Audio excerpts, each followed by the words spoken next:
এই ভিডিওতে ক্লাস 6 থেকে ইংলিশের একটি পোয়েমের উপরে একটি ম্যাক্রো লেসন প্ল্যান আলোচনা করব। পোয়েমের নাম হলো দ্য রেইনবো। অনেকে হয়তো ভেবে থাকে ইংলিশে লেসন প্ল্যান লেখা খুবই কঠিন, কিন্তু সেটা সম্পূর্ণ ভুল ধারণা। যদি তোমরা বাংলাতে লেসন প্ল্যান লিখতে পারো তাহলে তোমরা ইংলিশেও খুব সহজেই লেসন প্ল্যান লিখতে পারবে। এবং আজকের ইংলিশের লেসন প্ল্যানটা আমি পুরোটা তোমাদের বাংলাতেও এক্সপ্লেন করে দেব, যাতে তোমরা বুঝতে পারো কিভাবে লিখতে হবে। তাহলে দেখো, প্রথমে থাকবে নেম অব দ্য স্কুল, অর্থাৎ বিদ্যালয়ের নাম। এখানে যে কোনো একটা প্রাইমারি স্কুলের নাম লিখতে হবে, তোমরা জানো। এরপরে থাকবে ক্লাস, ক্লাস হবে 6। নাম্বার অফ স্টুডেন্টস বা শিক্ষার্থীর সংখ্যা হবে 15। অ্যাভারেজ এজ বা শিক্ষার্থীদের গড় বয়স 11+। Time 40 minute. Name of the trainee teacher, অর্থাৎ শিক্ষার্থী শিক্ষিকার নাম বা শিক্ষার্থী শিক্ষকের নাম। এখানে নিজের নাম লিখতে হবে। রোল নাম্বার, তোমার নিজের রোল নাম্বার লিখবে। এরপরে লাস্টে থাকবে ডেট। এবং ডান দিকে দেখো ফার্স্টে থাকবে সাবজেক্ট, সাবজেক্ট হবে ইংলিশ।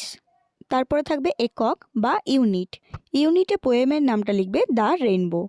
এরপরে থাকবে উপ একক বা সাব ইউনিট, সাব ইউনিট একই থাকবে, তাই এখানে লিখবে ডু। এরপরে থাকবে টুডেস লেসন বা আজকের পাঠ, এটাও হবে ডু। এরপরে লিখতে হয় উদ্দেশ্য, বা ইংলিশে লিখলে সেটা হবে অবজেক্টিভস। প্রথমে থাকবে সাধারণ উদ্দেশ্য, যাকে বলে ব্রড অবজেক্টিভস। সাধারণ উদ্দেশ্যে কী কী থাকবে দেখো। Number 1, growing knowledge of language, ভাষা জ্ঞান বৃদ্ধি পাবে। নাম্বার 2, ইমপ্রুভিং অবজারভেশন স্কিল, পর্যবেক্ষণ ক্ষমতার বিকাশ ঘটবে। নাম্বার 3, ইমপ্রুভিং দেয়ার ভোকাবুলারি, শিক্ষার্থীদের শব্দভাণ্ডার উন্নতি করা। Number 4, developing the language skills, ভাষা দক্ষতার বিকাশ ঘটানো। এরপরে থাকবে বিশেষ উদ্দেশ্য বা স্পেসিফিক অবজেক্টিভস। এখানে হবে number 1, being able to learn and read fluently, শিক্ষার্থীরা সাবলীলভাবে পড়তে ও শিখতে সক্ষম হবে। Number 2, understanding the given textual meaning, প্রদত্ত পাঠের অর্থ বুঝতে পারবে। Number 3, being able to translate the text, পাঠটি অনুবাদ করতে পারবে। Number 4, understanding textual grammar, textual grammar বুঝতে পারবে। এরপরে থাকবে উপকরণ বা টিএলএম। টিএলএমে প্রথমে থাকবে জেনারেল এইডস বা সাধারণ উপকরণ। এরপরে থাকবে স্পেসিফিক এইডস বা বিশেষ উপকরণ। জেনারেল এইডসে থাকবে চক, ডাস্টার, ব্ল্যাকবোর্ড এবং টেক্সট বুক। এবং স্পেসিফিক এইডসে থাকবে a picture chart of the rainbow, A rainbow model, pointer এবং ওয়ার্কশিট। এরপরে থাকবে দেখো প্রিপারেশন স্টেজ বা আয়োজন স্তর। আয়োজন স্তরে 7টা ছক থাকে, তোমরা জানো। প্রথমে থাকবে বিষয়বস্তু বা ইনপুট। এরপরে থাকে শিক্ষিকা বা শিক্ষকের আচরণ, ইংলিশে বললে টিচার্স অ্যাক্টিভিটি। এরপরে থাকবে র্যাশনাল বা যৌক্তিকতা। এরপরে থাকবে শিক্ষার্থীর আচরণ বা স্টুডেন্টস বিহেভিয়ার।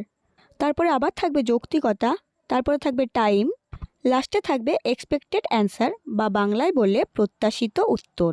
বিষয়বস্তুতে থাকবে exchange of greetings, group division, testing previous knowledge, অর্থাৎ শিক্ষার্থীদের সাথে কুশল বিনিময়, গ্রুপে ভাগ করা এবং পূর্বজ্ঞান যাচাই করা।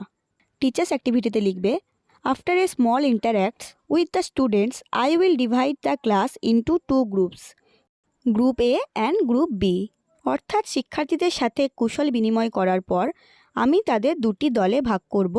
প্রথম দল হবে গ্রুপ এ এবং দ্বিতীয় দল হবে গ্রুপ বি।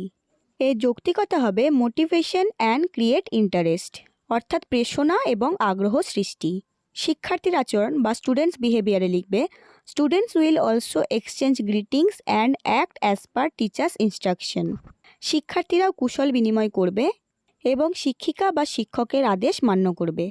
এর র্যাশনালে হবে they will be modest and will obey the teacher, অর্থাৎ তারা বিনয়ী হবে এবং শিক্ষককে মান্য করবে। এরপরে থাকবে সময়, সময় হবে 10 minute. After that I will ask some questions to know their previous knowledge, এরপরে আমি তাদের পূর্বজ্ঞান যাচাই করার জন্য কিছু প্রশ্ন করব। এর যৌক্তিকতা হবে active participation of the student, শিক্ষার্থীদের সক্রিয় অংশগ্রহণ। স্টুডেন্টস বিহেভিয়ারে থাকবে students will discuss in their groups and try to give the answer to the question, শিক্ষার্থীরা দলে আলোচনা করবে এবং প্রশ্নের উত্তর দেওয়ার চেষ্টা করবে। এর যৌক্তিকতা হবে ডেভেলপিং দেয়ার থিঙ্কিং পাওয়ার।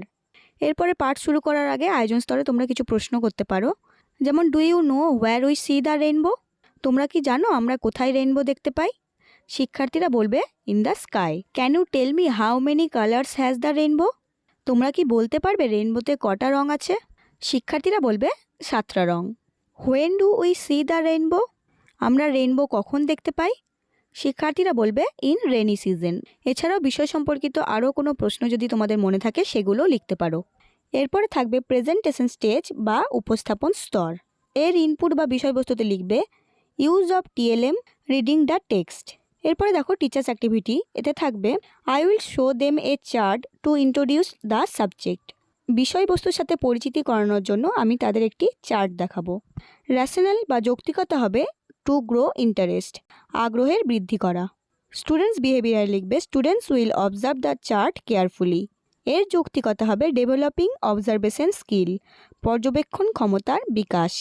এই স্টেজের সময় হবে 20 মিনিট। এরপরে আবার টিচার্স অ্যাক্টিভিটিতে লিখবে after that I will ask one of them to read the poem loudly from the text book.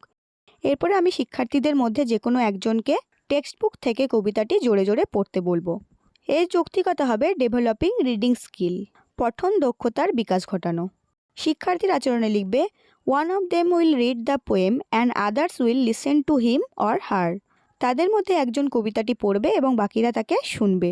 এই যৌক্তিকতা হবে growing attention to the subject.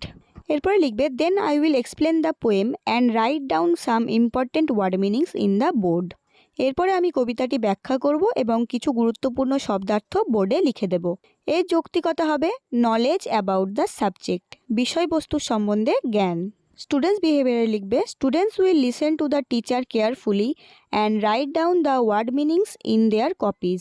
শিক্ষার্থীরা শিক্ষিকা বা শিক্ষকের কথা মন দিয়ে শুনবে এবং বোর্ডে লেখা শব্দার্থগুলো তারা তাদের খাতায় লিখে নেবে। এর যৌক্তিকতা হবে developing listening and writing skill. এরপরে আবার টিচার্স অ্যাক্টিভিটিতে লিখবে I will ask some questions from the text.